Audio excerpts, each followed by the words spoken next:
Para makonect naman natin sa Tuya na app, download tapos register lang tayo ng Tuya Smart. Then, pag naka-register na tayo, ganito yung interface ng app.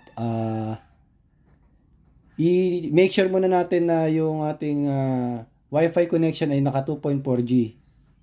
Yan.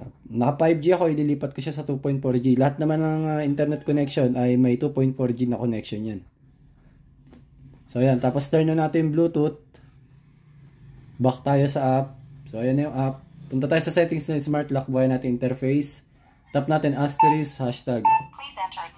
Yung admin na hinihingi niya, yung pwedeng fingerprint na na-register niya admin or passcode na admin.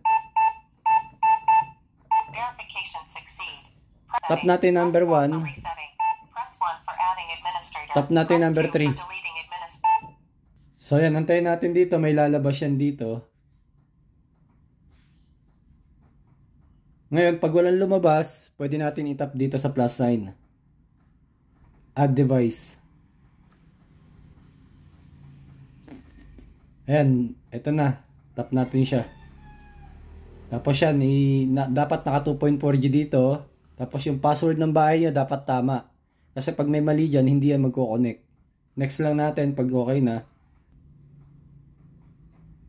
Ayan, pwede na natin baguhin yung pangalan dito. I-edit lang natin yan. Tapos, done lang, done.